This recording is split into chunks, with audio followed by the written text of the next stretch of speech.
अच्छा तुम लोग मुझे ये बताओ कि क्या ये सर्कुलर मोशन है, सर्कुलर पाथ है ये, हाँ या ना? बिल्कुल है। अच्छा हम किसी भी पॉइंट की बात करें, देखो इस पॉइंट की बात करें, इस पॉइंट की बात करें, सबका सेंटर जो है वो ओ है और सब हर पॉइंट की जो रेडियस ऑफ कर्वेचर है ना वो आर के बराबर है। देखो कैसे, अगर तुम यहाँ पे एक टेंजेंट खींचो और यहाँ पे एक टेंजेंट खींचो और यहाँ पे एक परपेंडिकुलर ड्रॉ करो, यहाँ पे परपेंडिकुलर ड्रॉ करो, ठीक है, तो ये दोनों पॉइंट्स जो है यहाँ पे आके मिलेंगे, ठीक है। मुझे ये बताओ कि क्या ये भी एक सर्कुलर मोशन है क्या? क्या ये भी एक सर्कुलर पाथ है क्या? हाँ या ना? आंसर इज हाँ। ये जो है ना इसको हम छोटे छोटे सर्कुलर पाथ में ब्रेक कर सकते हैं, ठीक है। जैसे तुमको बोले कोई इस छोटे से पाथ की बात, तो इस छोटे से पाथ की जो ये होगी सेंटर जो होगी वो कुछ यहाँ पे होगी। अगर हम इस पार्ट की बात करें तो इस पाथ का, इसको अगर हम सर्कुलर पाथ माने तो इसका जो ये होगा सेंटर वो यहाँ पे होगा। तो कोई भी पाथ है, ठीक है, उसको हम सर्कल ये कह सकते हैं कि वो छोटे छोटे सर्कल से बना हुआ है और उसकी जो रेडियस कर्वेचर है और सेंटर ऑफ कर्वेचर जो वो फिक्स नहीं है, वो वेरिएबल है। इस केस में रेडियस ऑफ कर्वेचर और centre of curvature is fixed, इस केस में radius of curvature and centre of curvature is what? Variable, it is not fixed. Clear है? ठीक है। देखो अगर किसी भी चीज़ मतलब तुमको पाथ का अगर रेडियस ऑफ कर्वेचर निकालना होगा तो तुम क्या करोगे, उस पाथ पे टेंजेंट खींचोगे दो पॉइंट्स पे, नियर दो नज़दीक वाले पॉइंट पे, ठीक है, और परपेंडिकुलर खींचोगे और वो जहाँ मिलेंगे तो ये रेडियस होगा और ये सेंटर होगा, ठीक है। तो लिख लो सर्कुलर मोशन, इसके नीचे लिख लेना सर्कुलर मोशन, ये ड्रॉ करके नीचे लिखो। ड्रॉ कर लिया? लिखो circular motion with constant radius and constant centre, constant centre, ठीक है। और इसमें लिखो this path is made up of small small circles having small circles having variable center of curvature, है ना। सेंटर को सेंटर ऑफ कर्वेचर कहते हैं, ठीक है। कर्व के सेंटर को सेंटर ऑफ कर्वेचर कहते हैं, ठीक है। Variable centre of curvature and variable radius of curvature, radius of curvature. Clear? कोई दिक्कत, कोई दुख? चलें सुनो। अच्छा मुझे ये बताओ कि कोई पाथ ऐसा है, ठीक है, और इसकी वेलोसिटी ऐसी है और एक्सेलरेशन ऐसा है, ये जो पार्टिकल होगा स्पीडिंग अप होगा या स्पीडिंग डाउन होगा? ये पाथ स्पीडिंग अप होगा या पार्टिकल या स्पीडिंग डाउन होगा, या कैन नॉट बी डिटरमाइंड? ये अगर एंगल लेस देन 90 डिग्री है तो ये स्पीडिंग अप होगा, क्योंकि यहाँ पे ए के दो कंपोनेंट होंगे, ए कॉस थीटा, ए साइन थीटा। तो tangential acceleration along the speed है तो क्या होगा? स्पीडिंग अप होगा। अच्छा इस केस में एक्सेलरेशन जो है वो ऐसा है तो क्या होगा? वेलोसिटी कांस्टेंट होगी या वेरिएबल होगी? कांस्टेंट होगी, मतलब स्पीड कांस्टेंट होगी। अगर ये केस है तो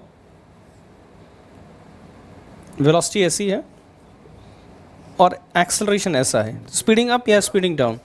स्पीडिंग डाउन। अगर ये केस है तो this is not possible, this is not possible, ठीक है। क्योंकि एक्सेलरेशन जो होगा टेंजेंशियल वो या तो इधर होगा और सेंट्रीपिटल एक्सेलरेशन इधर होगा तो रिजल्टेंट इधर होगा, और या तो टेंजेंशियल एक्सेलरेशन इधर होगा तब जो रिजल्टेंट एक्सेलरेशन होगा वो इधर होगा। रिजल्टेंट एक्सेलरेशन इस तरफ नहीं हो सकता। तुम लोग ठीक है लिख लो इस चीज़ को। इस केस में स्पीडिंग अप, इस केस में स्पीड कांस्टेंट, इसमें स्पीडिंग डाउन, और इस पर्टिकुलर केस में दिस नॉट पॉसिबल, ठीक है। डायग्राम बना के लिख लो। मान ले कोई एक पाथ तुमको दिया हुआ है और वेलोसिटी v दी हुई है, ठीक है, तो इसका रेडियस क्या होगा ये हम डिटरमाइन नहीं कर सकते, ठीक है वैसे तो। लेकिन अगर मुझे एक्सेलरेशन दिया हुआ है मान लें, तो हम उसके दो कंपोनेंट निकालेंगे, एक at जो कि a cos थीटा होगा, दूसरा ac जो कि a sin थीटा होगा, ठीक है। और ac को हम लिख सकते हैं V square upon R, V mod square upon R. तो अगर मुझे ए सी पता है और वी मॉड पता है तो हम आर की वैल्यू आराम से, रेडियस ऑफ कर्वेचर की वैल्यू फाइंड आउट कर सकते हैं। ठीक है, तो चलो एक सवाल लिखो तुम लोग।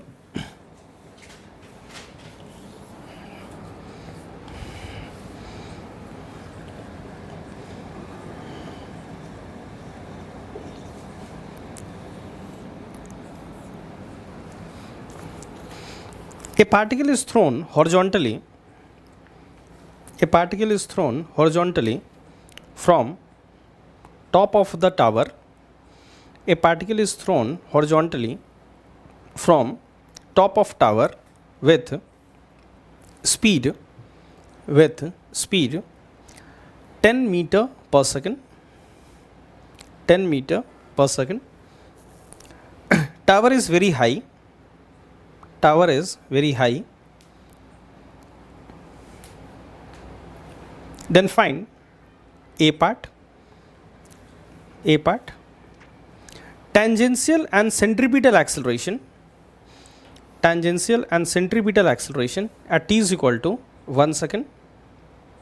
At 1 second. B part. B part. Find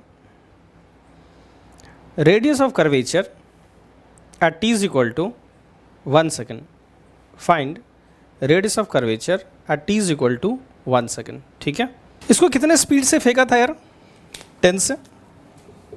ठीक है, अच्छा हॉरिजॉन्टल वेलोसिटी जो होगी, ठीक है, वो तो कांस्टेंट होगी।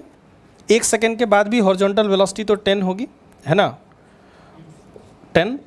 और वर्टिकल वेलोसिटी हम फाइंड आउट कर लेते हैं। ठीक है, तुम जानते हो कि V Y is equal to U Y plus A Y into T होता है। Initial vertical velocity is 0, A Y 10 into T is 1। तो वर्टिकल वेलोसिटी जो होगी वो 10 होगी, इधर 10 इधर 10। तो रिजल्टेंट वेलोसिटी जो होगी वो 10√2 होगी। मानते हो इस बात को?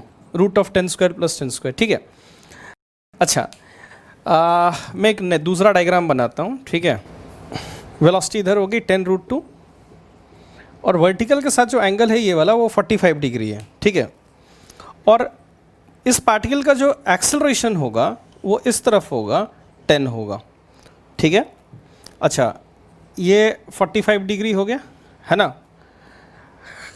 एक्सेलरेशन का जो परपेंडिकुलर कंपोनेंट होता है, ठीक है, परपेंडिकुलर, उसको हम टेंजेंशियल सेंट्रीपिटल कहते हैं। और जो अलोंग द वेलोसिटी कंपोनेंट होता है उसको हम टेंजेंशियल कहते हैं। तो 10 के दो कंपोनेंट होंगे, इधर होगा 10/√2 सॉरी, और इधर होगा 10/√2। तो एक्सेलरेशन के दो कंपोनेंट अलोंग द, है ना। तो यहाँ पे टेंजेंशियल एक्सेलरेशन जो है वो कितना है?